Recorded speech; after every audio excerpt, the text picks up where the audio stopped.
ini kalau beberapa bulan ya kita berhenti persekutuan kita karena ada PPKM di Kabupaten Madiun dan kita mengikuti anjuran pemerintah dan kita hentikan sementara doa kita dan kita berdoa lewat online di rumah dan puji Tuhan hari ini kita bersyukur kita boleh kembali ibadah dengan tatap muka. Kira ini hari ini kita boleh menikmati hadirat Tuhan karena pemeliharaan Tuhan dalam kehidupan kita. Semusim telah berlalu, Tuhan tetap pelihara kehidupan kita. Kami bersyukur Tuhan pada malam hari ini kami boleh kembali datang di hadapan-Mu. Tentu kami boleh menikmati setiap kehadiran-Mu di tempat ini Tuhan. Kami mau menikmati sukacita, kami mau menikmati damai sejahtera-Mu yang Kau limpahkan atas kami Tuhan. Pimpin ibadah kami Tuhan dari awal sampai pada akhirnya.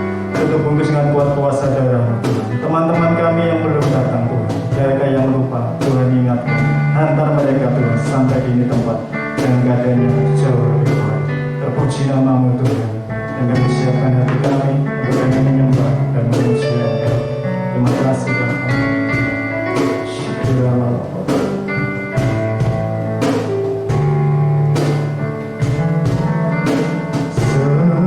Semusim berlalu, namun Kau selalu peliharaku.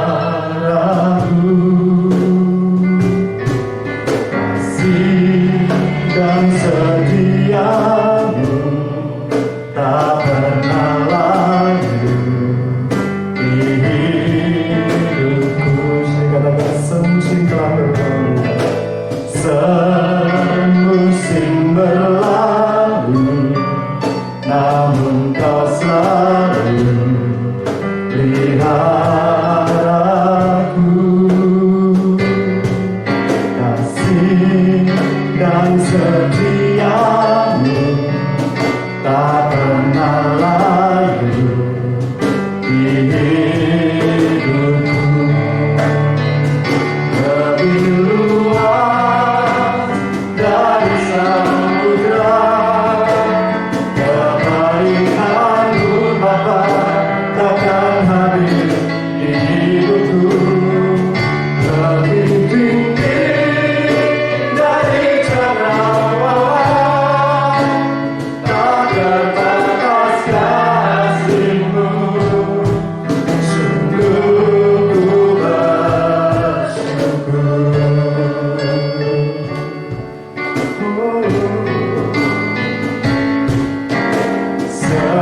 Semusim berlalu, namun Kau selalu peliharaku.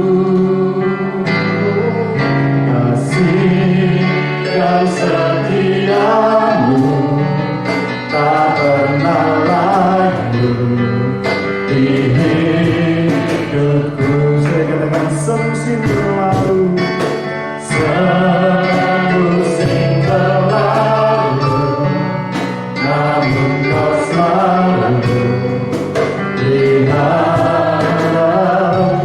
Terima kasih Tuhan. Kasih dan setiamu tak pernah layu di hidupku. Luas, luas dari samudra kebaikan-Mu Bapa takkan habis di hidupku. Lebih tinggi dari cakrawala, tak pernah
apakah Tuhan itu baik ketika kami, dan kita beri tepuk tangan yang dasar bagi Yesus. Amin. Haleluya. Tuhan baik. Amin. Tuhan baik. Amin. Tuhan baik. Amin. Haleluya. Kita tangan yang dasar bagi kita. Ya, kita naikkan segala pujian syukur kita karena Tuhan baik dalam kehidupan kita. Amin.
Mungkin ada yang mau kesaksian sore hari ini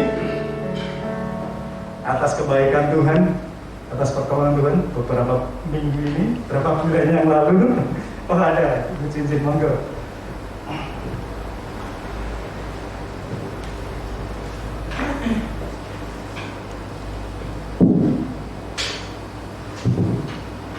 Shalom saudara. Halo.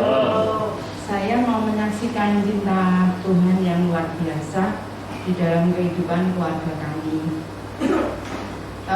Bulan Desember yang lalu, tepatnya tanggal 21 Desember, anak saya yang perempuan itu kehilangan indera penciuman.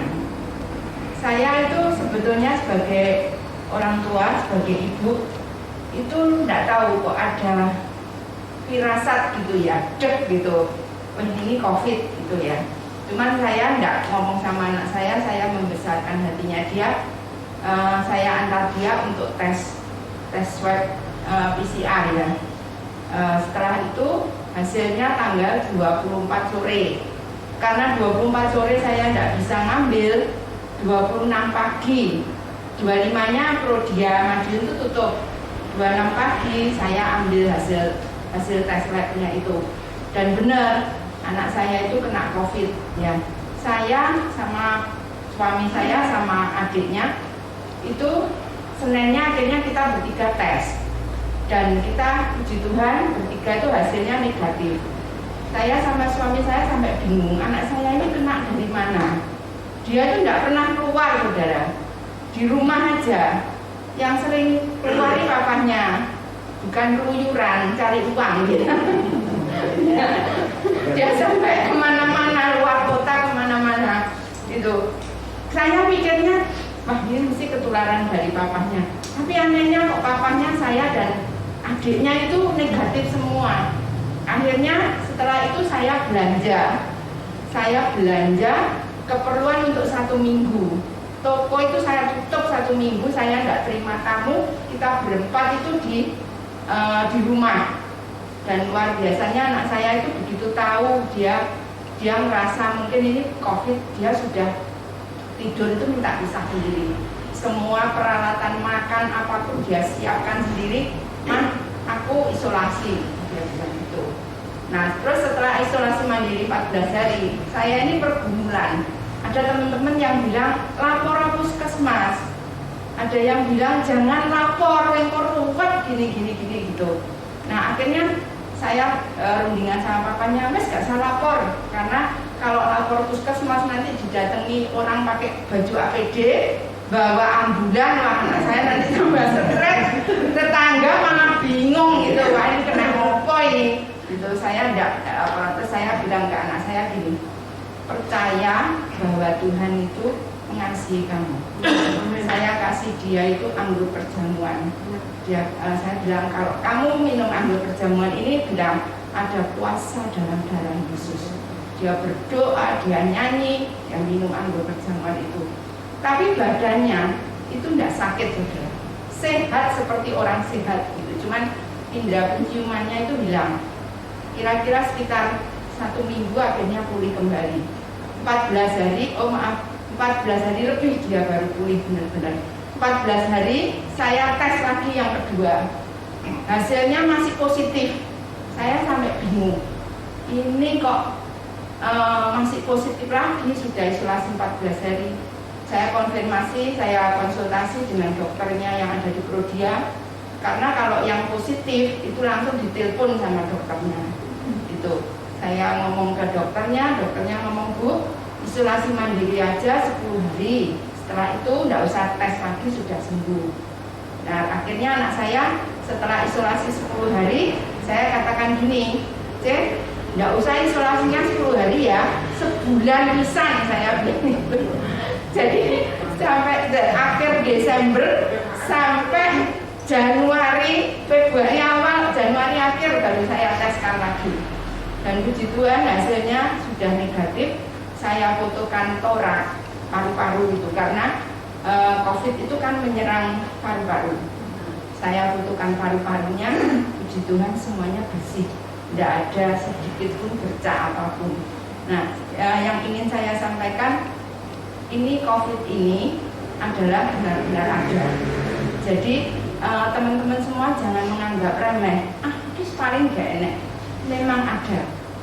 Saya juga heran, anak saya itu tidak pernah keluyuran di rumah, tapi kok ya bisa kena gitu. Padahal dia kalau jualin orang di toko selalu pakai masker, dan setelah dia terima uang selalu cuci tangan, itu seperti itu. Ya, saya berpikir yang positif aja, bahwa dengan adanya anak saya kena COVID, saya boleh melihat kebaikan Tuhan yang luar biasa. Saya boleh menyaksikan ke teman-teman, saya boleh menguatkan saudara-saudara saya. Kebetulan anaknya kakak saya yang di Kediri itu kena, gitu. Indera penciumannya juga hilang, tapi dia 3 hari sudah dites lagi, sudah positif, gitu. Jadi saya bisa menguatkan mereka. Saya bisa menguatkan teman-teman yang kena COVID.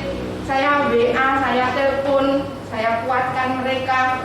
Saya bilang, tidak usah takut, semangat, tetap semangat, percaya Tuhan Yesus itu baik. Nah, demikian yang saya sampaikan, kiranya menjadi berkat bagi kita semuanya. Amin.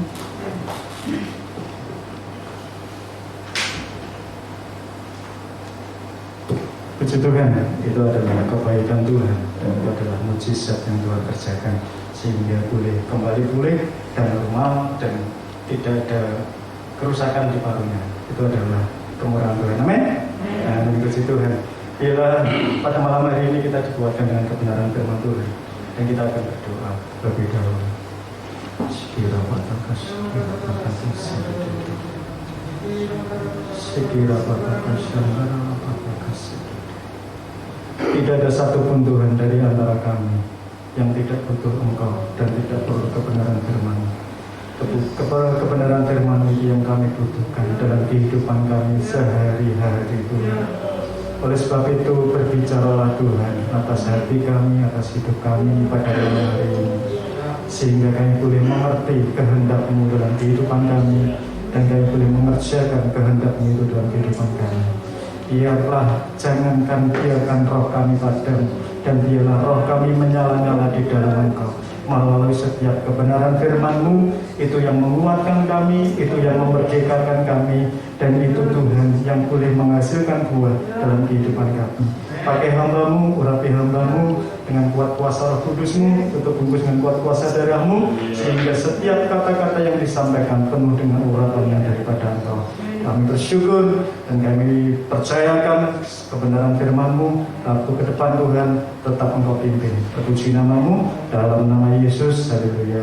Amin. Monggo Pak Pendeta Bambang.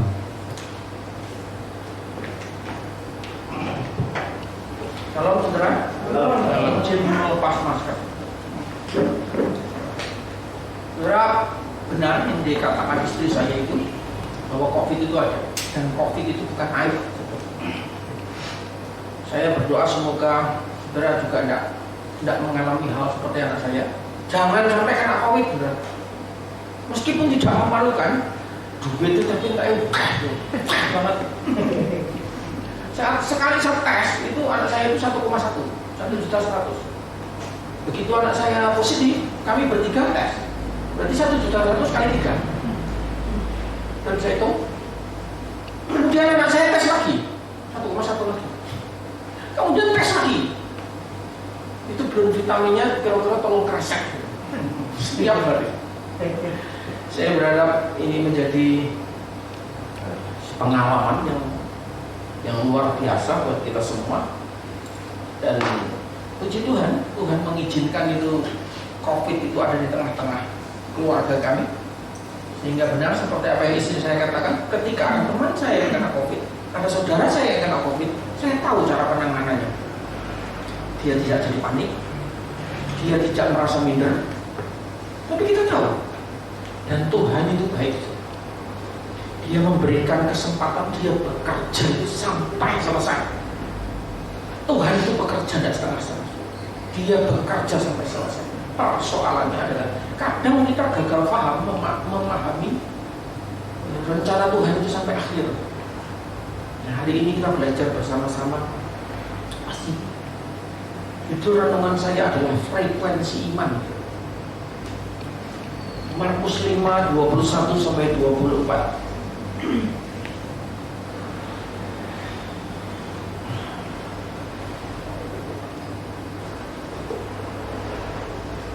Mau ditampilkan Mbak Ita? Markus 5, 21, 24. Karena ayat sedikit kita baca bersama-sama.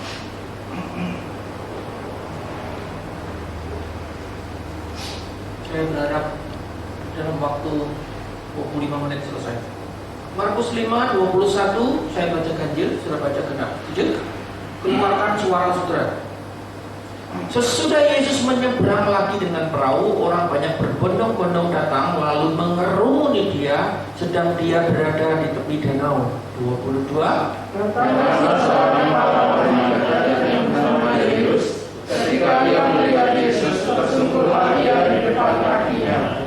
23, dan memohon dengan sangat kepadanya, anakku perempuan sedang sakit, hampir mati. Datanglah kiranya dan letakkanlah tanganmu atasnya supaya ia selamat dan tetap hidup. Ayat 24.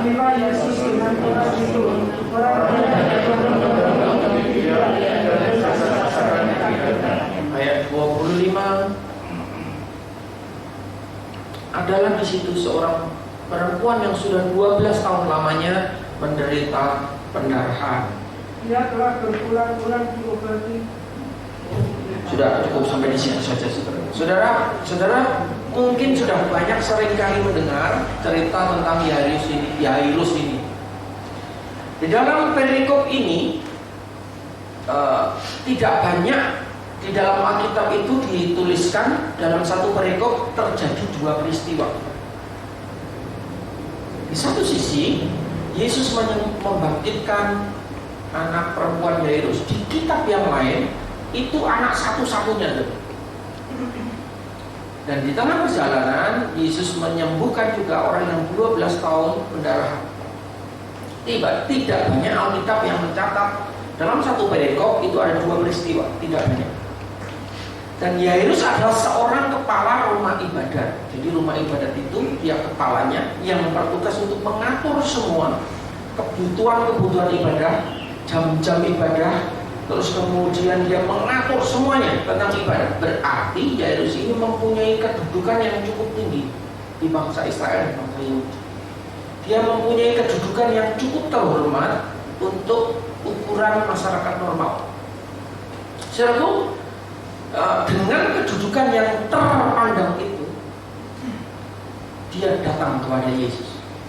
Dia tersungkur di kaki Yesus, minta pertolongan Yesus untuk menyembuhkan anaknya yang sakit dan hampir mati. Itu berarti Yairus meletakkan semua kedudukan, semua harta benda yang dia miliki, semua posisi yang dia miliki, dia datang ke kaki Yesus untuk meminta pertolongan. Artinya apa? Dia pasrah. Sudah tidak ada jalan lain. Mungkin Yairus ini pernah mendengar tentang Yesus. Yesus buat mujizat di sana, dan Yairus itu mungkin pernah mendengar. Dan kebiasaan yang dia dengar, Yesus itu kalau datang menumpangkan tangannya anak orang dan orang miskin. Itu sebabnya Yairus minta kepada Yesus untuk datang ke rumahnya dan menumpangkan tangannya kepada anak itu dan anak itu sembuh. Yang luar biasa adalah Yesus menuruti permintaan Yairus persis seperti yang diminta. Saudara pernah meminta kepada Yesus dan Yesus jawab persis seperti permintaan saudara? Halo? Yairus mendapat jawaban Tuhan dan Tuhan melakukan persis seperti yang dia minta. Persoalannya muncul. Ketika Yesus berjalan ke sana, di tengah perjalanan itu ada seorang wanita yang pendarahan 12 tahun. Di zaman dahulu orang yang pendarahan itu najis. Dia tidak bisa berkumpul dengan siapa-siapa. Dan di tengah perjalanan itu, ketika perempuan ini tahu siapa Yesus, saya sangat percaya, saya baca beberapa referensi, orang ini juga mendengar tentang Yesus. Tapi dia tidak menumpangkan, dia tidak meminta kepada Yesus untuk menumpangkan tangannya. Tapi dia berkata, asalku jamah aja jubahnya, maka sembuh. Dan terjadilah seperti ini.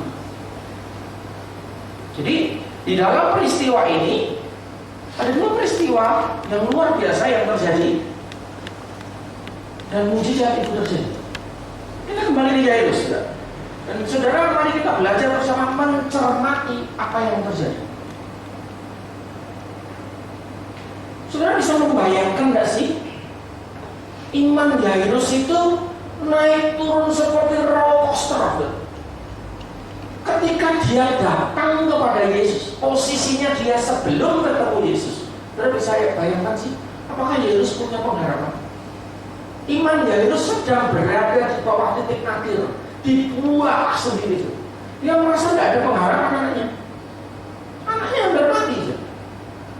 Saudara pernah mengalami satu posisi persoalan di mana saudara bisa mengatakan sekarang mungkin itu sulit sekali persoalan ini untuk dibedah, sulit sekali. Saudara pernah mengalami masalah seperti itu? Rumahnya Yairus kecil, buntu di mana-mana. Dan ketika dia datang kepada Yesus, muncul sebuah pengharapan.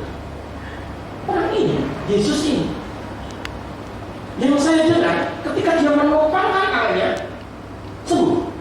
Berarti anakku kalau ditumpangkan tangan, sembuh. Iman itu paling muncul. Dari yang di bawah ini, kemudian dia naik. muncul lagi iman. Dan di tengah jalan, saudara, iman yang muncul itu dikuatkan lagi. Orang yang sakit pendarahan ini sembuh. Mungkin Yairus berkata, "Gak salah lagi aku. Kamu datang kepada orang yang tepat. Dan anakku masih sembuh." Iman itu muncul, naik. Saudara pernah punya berdoa dan punya pengalaman dengan Tuhan, iman saudara berkobar-kobar gitu, berada di puncak teratas itu. Tapi Yairus ini seperti roller coaster dari bawah. Dia naik. Setelah dia melihat mujizat dengan mata kepalanya sendiri, sembuh. Berarti anaknya kan bisa sembuh. 12 tahun. Sembuh seketika. Dia imannya ada di atas. Tetapi di saat berbicara itu, ada keluarganya datang begitu. Jangan merepotkan dulu. Anakmu sudah mati. Iman yang di atas angin, sudah mati, sudah. Apakah ada pengharapan? Amblas, sudah. Mungkin dia bisa marah. Guru-guru itu, ngomong coba. Kalau dia nggak bicara terus, mungkin Yesus sudah sampai ke rumahku dan aku sembuh. Mungkin dia bisa menyalahkan Yesus. Guru-guru ini jagongan kalau itu, sok ini kalau bisa jadi begitu kan? Dan tidak tertolong, anaknya sudah mati. Ini bagaikan iman yang roller coaster, naik, turun lagi, naik. Saudara pernah alami peristiwa seperti ini? Iman sudah tiba-tiba turun, muncul pertolongan Tuhan, naik lagi. Turun lagi ada masalah, naik lagi. Saudara pernah mengalami hal seperti ini? Saya rasa kita sering mengalami hal seperti itu. Iman kita naik turun, naik turun, naik turun. Yang luar biasa, ketika Yairus berada di titik nadir yang kedua, imannya itu, Yesus berkata, "Jangan takut, percaya saja." Kita akan belajar kata-kata ini, jangan takut, percaya saja. Di satu sisi ketika saya dan saudara menghadapi persoalan seperti Yairus ini, apakah mau tetap percaya kepada janji Tuhan bahwa ya Tuhan sanggup, atau percaya kepada fakta yang ada di sekitar saudara? Faktanya ini loh, mati faktanya itu. Tapi di satu sisi janji Tuhan itu ya dan amin. Tuhan berkata jangan takut, percaya saja. Di satu sisi ini mati sudah, tidak bisa diapa-apakan.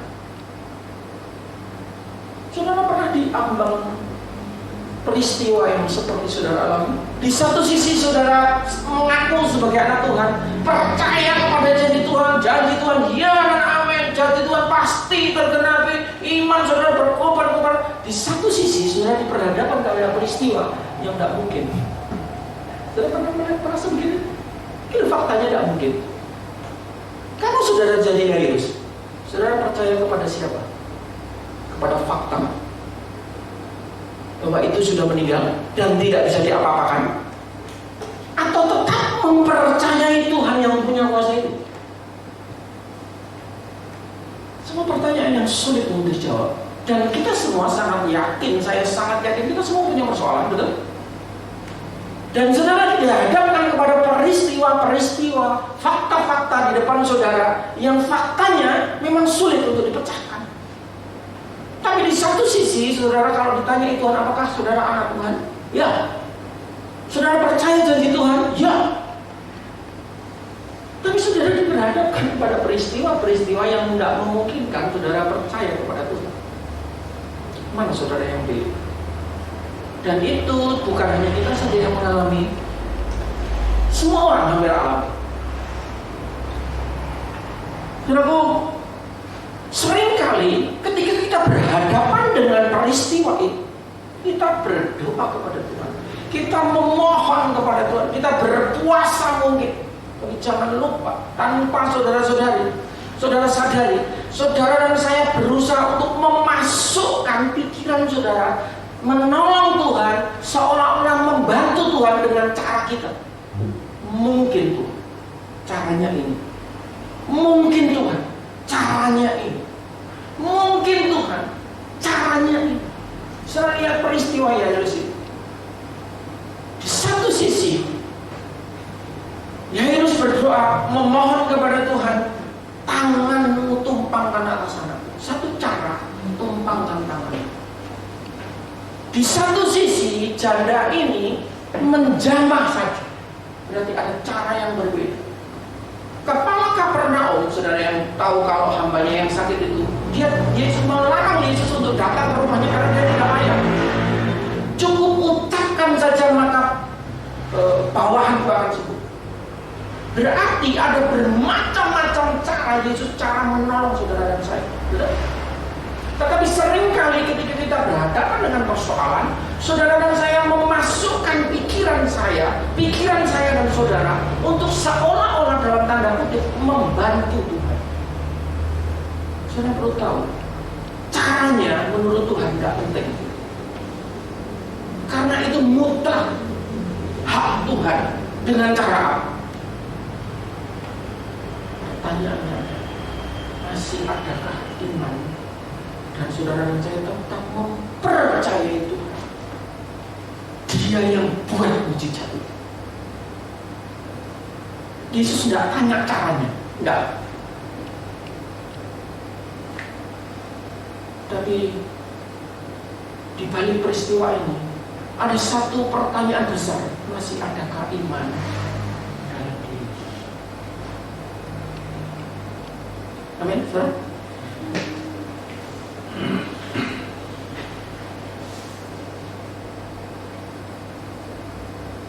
Menurut Tuhan, caranya tidak penting. Jadi yang penting apa? Masihkah kita percaya kepada janji Tuhan? Masih adakah iman di dalam diri kita untuk mempercayai Tuhan?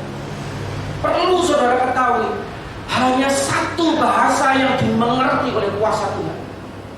Hanya satu bahasa yang bisa menggerakkan kuasa Tuhan untuk tetap bekerja, yaitu bahasa iman. Tidak ada bahasa iman. Bahasa iman itu bisa menggerakkan kuasa surga untuk menolong saudara bila slide itu. Ini jadi slide itu. Terus, nah, sebelumnya baik. Tadi saya bilang ada perubahan iman yang naik turun begini. Saudara saya ulangi, stop dari sini. Hanya bahasa iman yang bisa dimengerti oleh kuasa Tuhan. Saya ingin tanya kepada saudara, apa lawan kata dari iman? Saudara jangan ngantuk, cuma saya juga tidak terbang. Saudara pernah berpikir?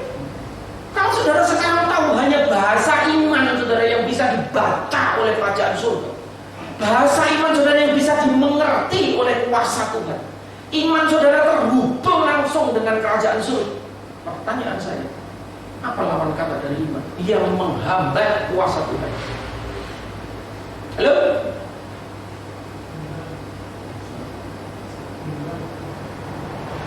Iman. Lawan kata iman bukan tidak beriman.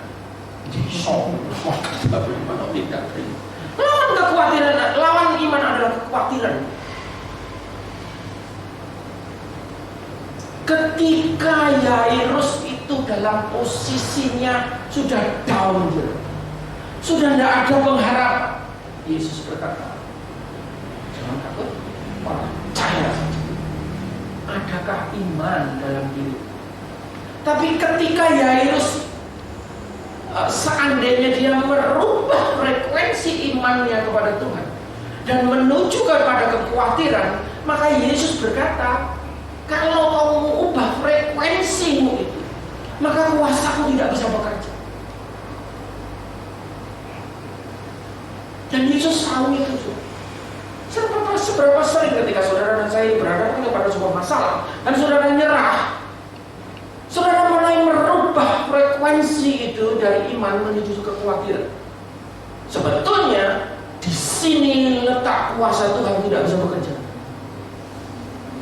Saudara, sebelum zamannya internet ini, Kita lagi booming radio, kan? Kalau frekuensinya tidak sama, saudara tidak bisa dengar apa-apa. Kalau frekuensinya tidak nyambung kepada servernya itu, saudara tidak bisa dengar channel itu. Dan hanya bahasa iman yang bisa dimengerti oleh Tuhan. Tidak ada bahasa yang lain. Dan lawan dari iman adalah kekhawatiran. Ketika saudara khawatir, ketika saudara bimbang, itu menghambat kuasa Tuhan untuk bekerja menyelesaikan mujizat.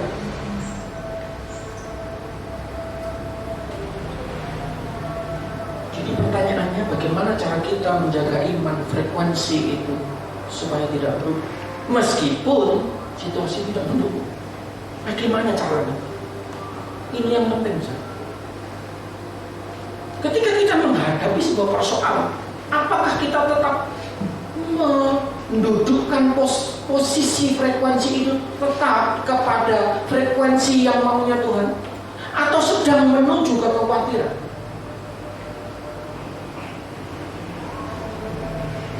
Bagaimana cara kita menjaga supaya frekuensi itu tetap pada posisi yang benar meskipun situasi tidak mendukung?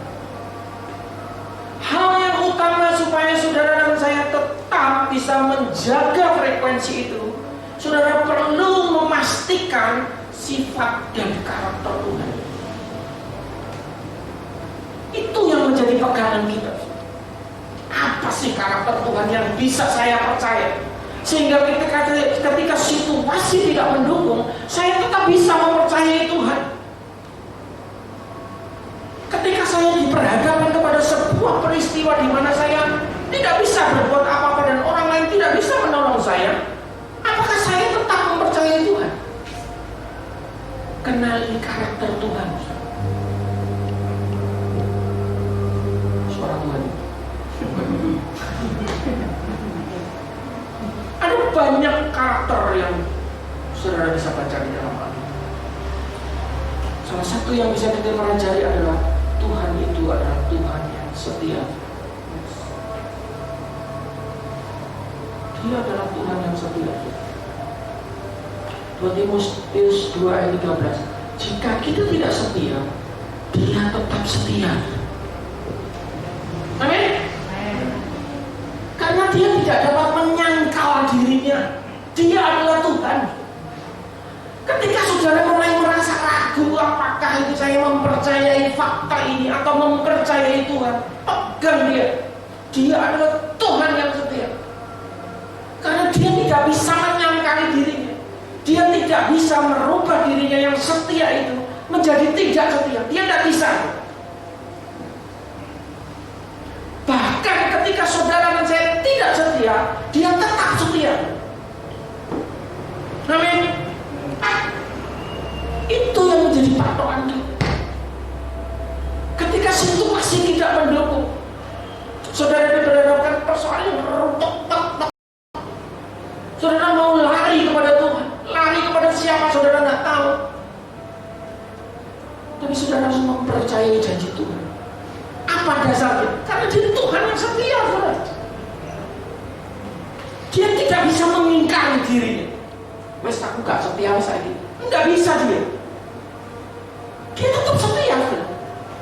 Bahkan Dia setia sampai mati di kayu salib ketika saya dan saudara sedang berdosa.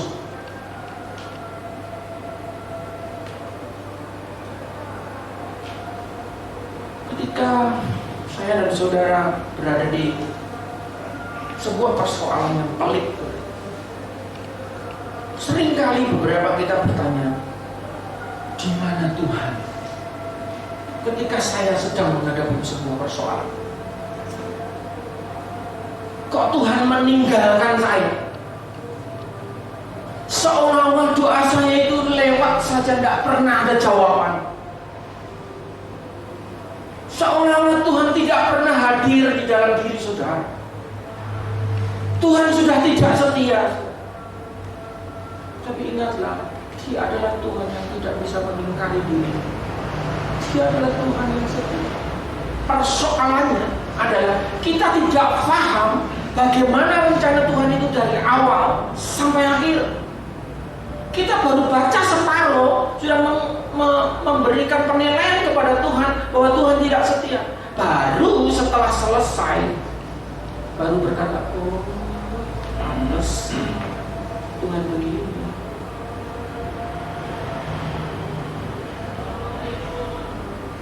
Ketika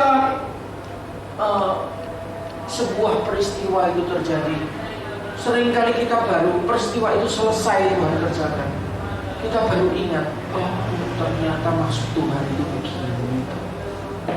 Ada sebuah kesaksian waktu Sriwijaya air itu jatuh, ada seorang bapak-bapak itu, dia mau berangkat itu, dan selang beberapa menit saja dia tidak bisa boarding, dia ditinggal pesawat. Dia marah-marah karena dia di sana ada pertemuan yang sangat penting. Dia marah-marah tak karu-karuan. Ketika dia sedang marah, dia dapat cerita Sriwijaya jatuh. Dan dia baru sadar, oh ternyata Tuhan memberikan saya keterlambatan. Tuhan masih mencintai saya. Dan seringkali kita diberhadapkan kepada persoalan seperti begitu. Belum selesai Tuhan mengerjakan tugasnya, kita sudah menilai, kita sudah marah. Tapi setelah peristiwa itu kita lewati, kita baru tahu, oh ternyata Tuhan memang seperti begitu. Halo, kita pernah alami seperti begitu? Sekali lagi, Dia adalah Allah yang setia dan Dia tidak pernah bisa mengingkari dirinya. Pengkhotbah 3 ayat 11, Ia membuat segala sesuatu indah pada waktunya. Bahkan Ia memberikan kekekalan di dalam hati mereka, tetapi manusia tidak dapat menyelami pekerjaan yang dilakukan Allah dari awal sampai akhir. Seringkali kita gagal paham tentang rencana Tuhan dan sudah memberikan penilaian kepada Tuhan bahwa Tuhan tidak setia. Ketika saudara hari ini belajar satu poin, ketika Tuhan kita dihadapkan kepada persoalan itu, ingatlah Dia tetap setia. Waktu berjalan terus saudara, tidak terasa kita sudah 20 menit. Tidak apa-apa ya, belum selesai, supaya ini menjadi kekuatan buat kita. Yang kedua, Dia Allah yang peduli. 1 Korintus 10 ayat 13, pencobaan-pencobaan yang kamu alami adalah pencobaan-pencobaan biasa yang tidak melebihi kekuatan manusia. So Allah setia, karena itu Ia tidak akan membiarkan kamu dicobai melebihi kekuatan. Lawan kata dari iman adalah kekhawatiran. Ketika kekhawatiran itu mulai mendekat kepada saudara, itu bisa merubah frekuensi iman saudara. Hari ini ketika saudara dan saya duduk di sini, iman saudara pada frekuensi yang tepat, mengarah kepada Yesus, mengarah kepada kuasa Allah. Dan ketika frekuensi itu tetap dijaga, yakinlah Dia Allah yang berdiri. Dia akan menjawab setiap doa kita. Karena iman yang kita punya ini terhubung langsung dengan kerajaan surga. Tapi ketika kekhawatiran itu datang, itu bisa merubah frekuensi dan itu bisa menghambat pekerjaan Tuhan. Dia adalah Allah yang peduli.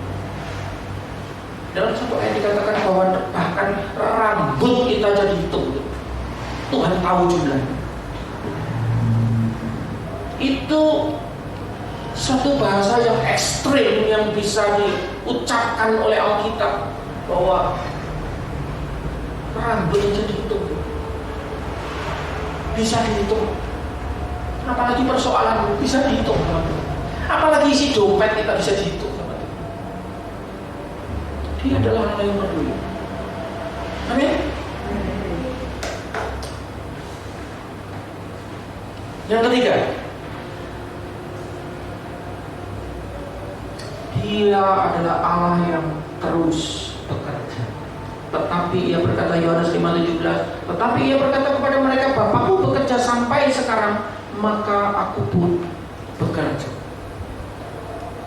Ketika Yairus mendengar anaknya itu meninggal, itu bisa merubah frekuensinya dari percaya kepada Yesus menuju kekhawatiran.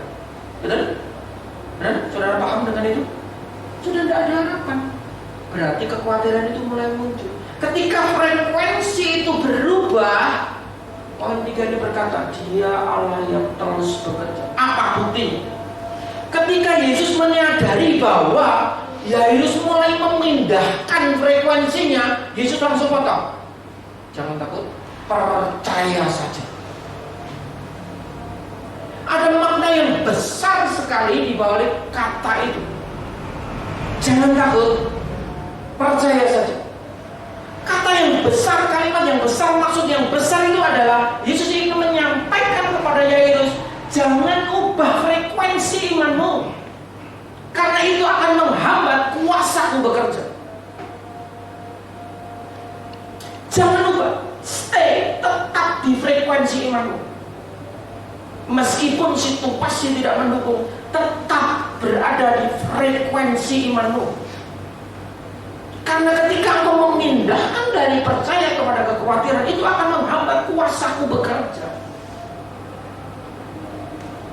Yesus ingin frekuensi iman itu tetap, dan itu bisa menggerakkan kuasa Tuhan untuk menyelesaikan persoalan. Apakah Yesus bekerja berhenti sampai di situ? No. Anaknya belum bangkit.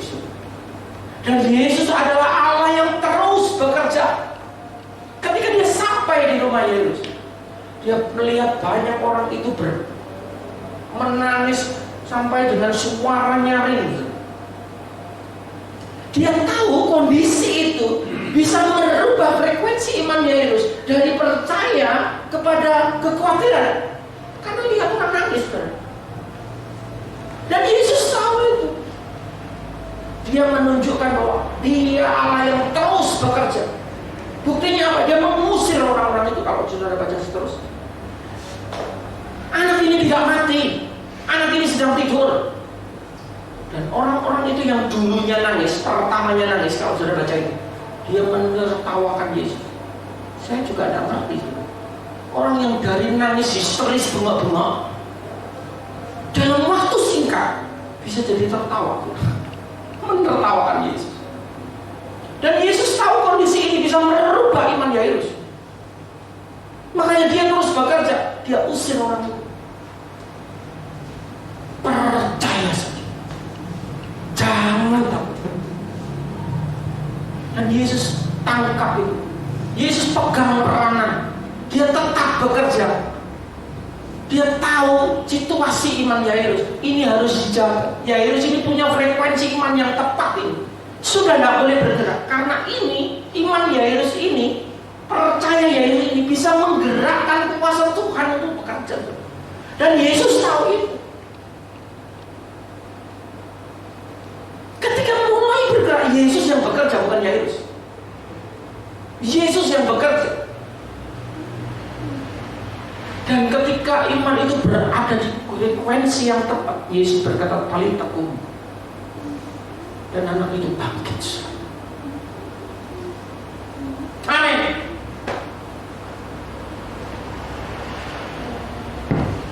Seberapa sering saudara berada di titik nadir ketika persoalan menghantam saudara? Apakah saudara tetap mempercayai janji Tuhan? Halo? Atau saudara memandang kepada fakta? Gak mungkin ini. Ketika saudara mulai ragu tentang janji Tuhan yang saudara baca dalam Alkitab, saudara patut mempelajari karakter Tuhan. Dia Allah yang setia. Meskipun kita tidak setia, Dia tetap setia. Karena Dia tidak bisa membohongi dirinya sendiri. Yang kedua, Dia adalah Allah yang peduli. Bahkan rambut kita dihitung, apalagi persoalan kita. Jangan lupa, dia bukan Allah yang malas. Dia terus bekerja. Tanpa kita sadari, dia terus bekerja. Dia menyelesaikan dari awal sampai akhir. Persoalannya adalah, apakah kita tetap di frekuensi iman yang sama dengan Tuhan?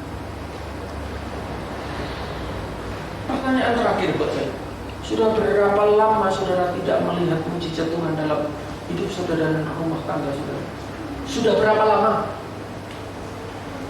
Pertanyaan ini dijawab bukan karena Tuhan sudah tidak peduli kepada saudara.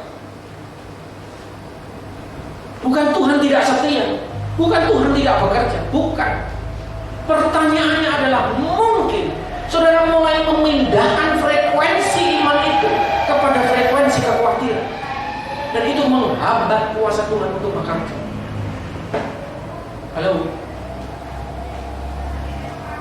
mari kita koreksi diri kita.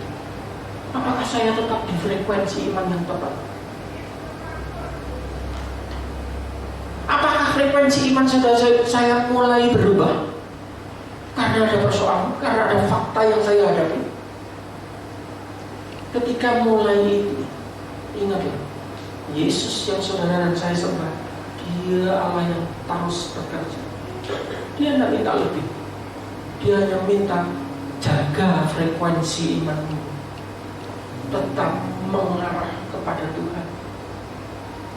Karena itu bahasa satu-satunya yang bisa dimengerti oleh kerajaan surga. Tidak ada yang lain.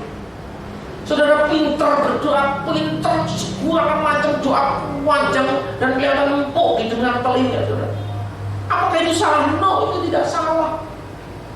Tapi bahasa yang dimengerti oleh kerajaan surga adalah bahasa iman. Dan itu yang menggerakkan kuasa Tuhan untuk menolong saya dan saudara. Amin. Haleluya. Kita punya Tuhan yang dahsyat. Dia adalah Allah yang setia. Dia adalah Allah yang peduli.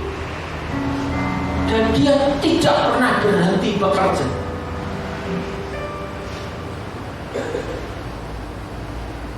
Saya berharap dari pelajaran singkat ini, saudara bisa belajar mengenai karakter Tuhan. Mari kita refleksi diri kita. Apakah sudah terlalu lama saya tidak melihat mujizat Tuhan yang besar dalam kehidupan kita? Mari kita bertanya pada diri kita sendiri. Apakah saya mulai merubah frekuensi iman itu? Dan ketika mulai saudara sadar merubah frekuensi iman itu, pegang karakter Tuhan, maka frekuensi itu akan kembali. Dan itu yang mendorong kuasa Tuhan untuk bekerja. Dan nikmati proses Tuhan. Pada amin. Kita tunduk kepala. Mari kita merenung. Apakah frekuensi iman saudara tetap mengarah kepada kuasa Tuhan? Apakah frekuensi iman saudara mulai bergerak menuju kekhawatiran? Atau apakah saudara sudah lama sekali, Tuhan aku tidak melihat mujizatmu? Sekali lagi, itu bukan karena Tuhan tidak peduli kepada saudara. Bukan juga berarti Tuhan tidak setia. Bukan juga Tuhan berhenti bekerja, bukan. Jangan-jangan kesalahan itu ada di pihak kita. Kita mulai merubah frekuensi iman kita. Mari kita tanya kepada diri kita sendiri dan kita jawab sendiri, saudara. Apakah iman saya mulai, frekuensi iman saya mulai bergerak?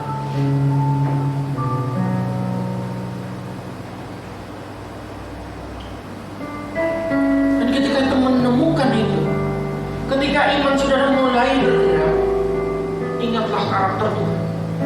Dia Allah yang setia, Dia Allah yang peduli, Dia Allah yang terus bekerja.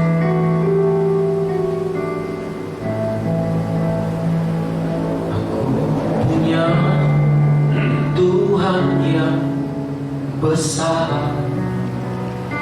yang telah berjanji dan sanggup menggenapi imanku sepakat percaya kuasanya. Ku terima sekarang kemenangan darimu. Kita mau berdiri bersama saudara. Kita nyanyikan lagu ini, biar lagu ini jadi kekuatan iman kita.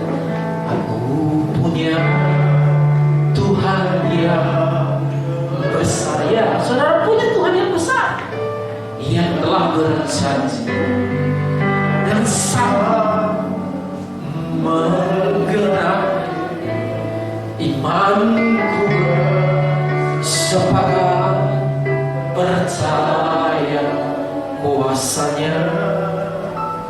Ku terima sekarang kemenangan darimu. Sekali lagi, aku punya Tuhan yang besar, yang telah berjanji dan sanggup menggenapi imanku sepakat percaya kuasanya. Ku terima sekarang kemenangan darimu. Amin. Terima kasih Tuhan. Kita punya Allah yang besar, saudaraku. Dia bukan hanya Allah yang sanggup berjanji, tapi Dia punya kemampuan untuk menggenapi janjinya. Dia adalah Allah yang setia. Dia setia kepada janjinya. Dia adalah Allah yang sangat peduli. Dia Allah yang terus bekerja. Yang Dia minta cuma satu: jangan pindah frekuensi imanmu. Ketika engkau tetap dalam frekuensi iman itu, kuasa Tuhan bisa bergerak dengan leluasa. Hari ini ketika saudara punya persoalan, bicara sama Tuhan. Tuhan, persoalanku ini faktanya begini, tapi aku diteguhkan hari ini, aku pegang karakter Tuhan. Dan ketika frekuensi itu tetap pada posisinya, saudara akan proses demi proses janji Tuhan digenapi atas kehidupan saya dan saudara. Jangan terburu-buru menilai Tuhan tidak setia. Dia belum selesai. Yang Dia minta cuma satu: jangan pindah frekuensi imanmu. Maka engkau akan lihat kuasa Tuhan itu bekerja, dan engkau akan lihat Tuhan penyertaanmu dahsyat.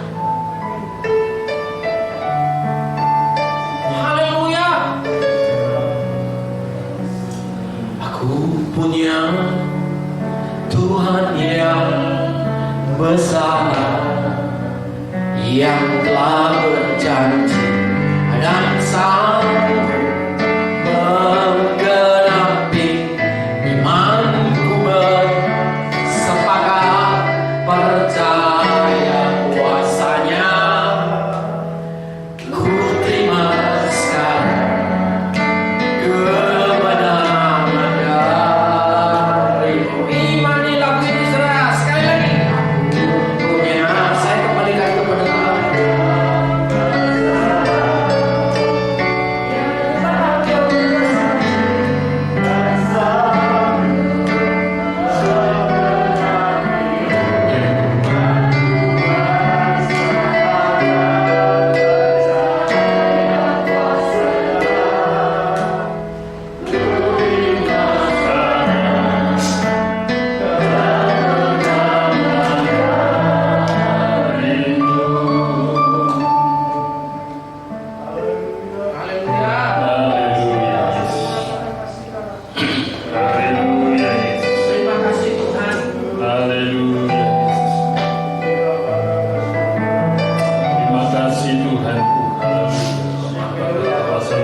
dalam nama Tuhan Yesus Kristus. Allah pencipta langit dan bumi, Engkau yang menentukan segala sesuatu, dan kami percaya malam hari ini Engkau ada di tengah-tengah kami ya Tuhan. Bahkan Engkau telah berbicara kepada kami untuk supaya iman kami semakin kuat, bahkan naik tinggi dan tidak lagi turun. Lewat firman-Mu pada malam hari ini Tuhan, kami diteguhkan, kami dikuatkan, kami diajari tetap percaya dan setia kepada Tuhan.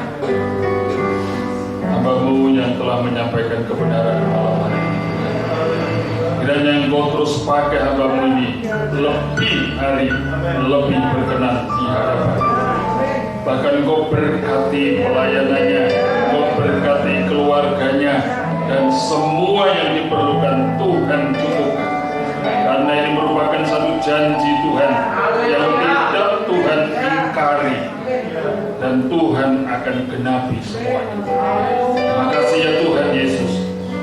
Kami diberkati oleh firman-Mu pada malam hari ini, dan kami mohon Tuhan, kiranya Engkau terus memimpin langkah-langkah hidup kami, agar kami tetap sejalur dengan jalan Tuhan. Terima kasih, di dunia ini banyak jalan, namun semuanya tidak seperti jalan Tuhan. Jalan Tuhan itu jalan yang sempurna, jalan yang benar, jalan menuju keselamatan hidup, jalan yang menuju kerajaan surga. Terima kasih Bapa di surga. Terima kasih walaupun banyak tantangan dan rintangan di dalam perjalanan ini, namun kami percaya Tuhan menyertai kami. Terima kasih Tuhan. Serahkan persekutuan doa malam hari ini sampai selesainya nanti di tangan Tuhan. Dan kami mengucap syukur buat firman-Mu pada malam hari ini demi nama Tuhan Yesus Kristus. Haleluya. Amin.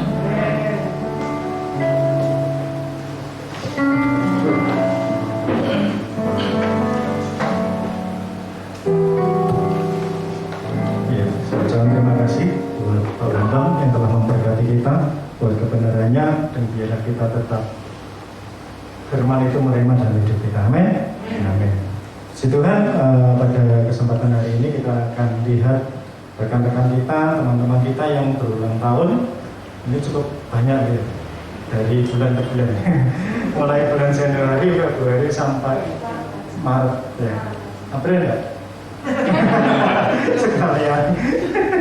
Ya, kita akan lihat siapa yang berulang tahun, nanti yang namanya tertera atau belum kita sebut di layar, nanti bisa maju ke depan, khususnya untuk Januari, Februari, dan Maret.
Januari nggak? Datanya bisa minta yang Januari saya tidak. Januari, Februari, dan jelas istri saya. Januari. Yang merasa Januari. Kita makan. Bayangannya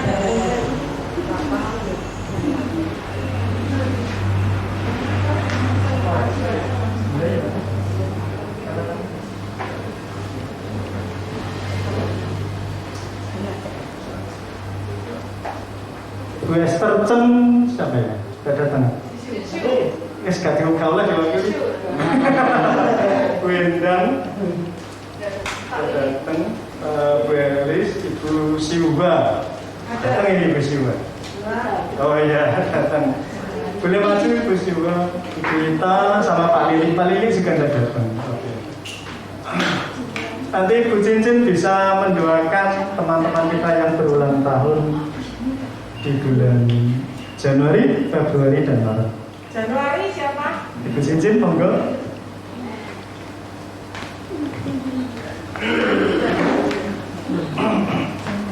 Bu Yani, Januari udah 25.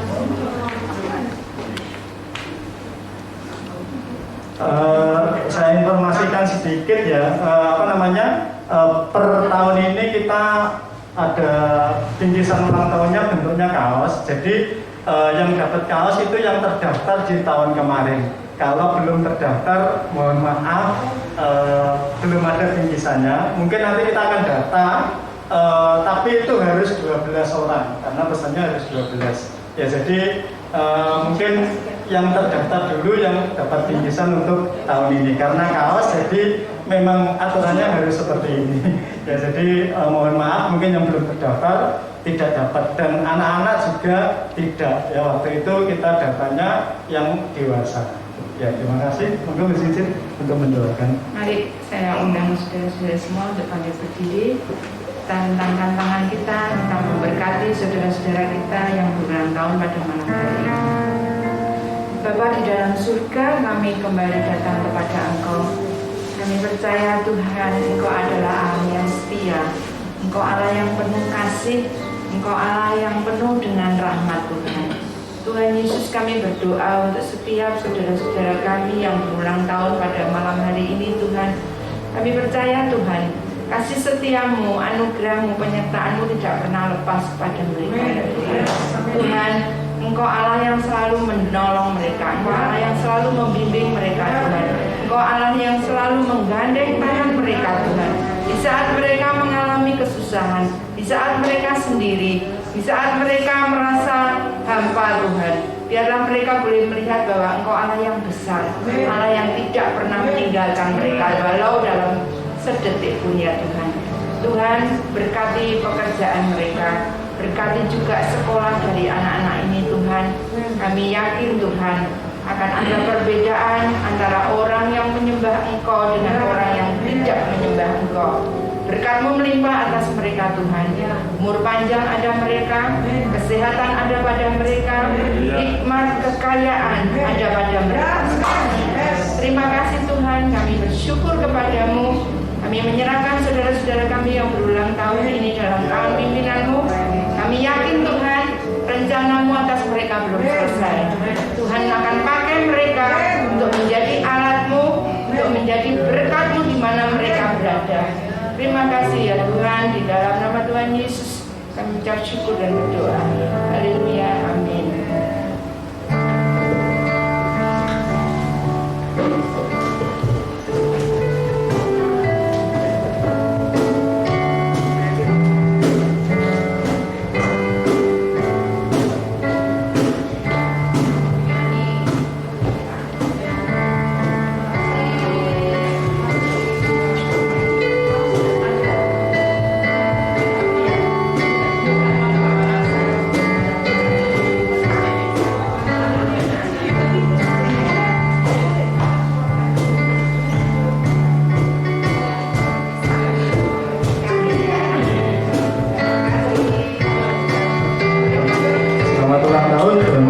Diberi umur panjang dan kesehatan.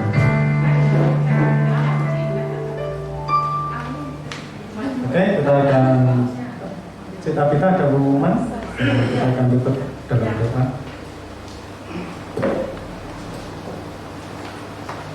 Shalom. Bambang. Terima kasih Pak Kasiman buat doanya. Terima kasih saudara buat kehadirannya. Ya, kita akan berdoa. Kita akan akhiri persekutuan kita malam hari ini. Bulan depan Rabu ketiga kembali kita ada di tempat ini. Saudara ingin belajar hal baru? Ya, saudara akan belajar bersama dengan saya bulan depan. Ya, kita akan berdoa. Duduk. Maju ke depan, saya akan berdoa buat Dodo akan ujian ya. Ya, Dodo ya. Ujian masuk SMA ya. Ya. Terima kasih Tuhan.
Berkati teman-teman yang tidak bersama-sama dengan kami. Kalau mungkin mereka tidak mendengar informasi bahwa PTK mulai ada ibadah offline lagi, Tuhan biarlah bulan depan mereka boleh diingatkan dan mereka boleh kembali datang bersama-sama dengan kami di tempat ini. Ajari kami sesuatu firman yang terus baru setiap saat, Tuhan, supaya kami bertumbuh, supaya kami berakar dan kami boleh menjadi orang yang mengalahkan dunia ini, karena kami percaya bersama dengan Tuhan kami melakukan perkara-perkara yang besar. Terima kasih, berkati kami dengan kekuatan kesehatan, berkati kami dengan perlindungan. Terima kasih, di dalam nama Tuhan Yesus kami berdoa, kami minta biarlah berkat daripada Bapa, biarlah kemenangan daripada Tuhan Yesus, dan biarlah penyertaan daripada Roh Kudus ada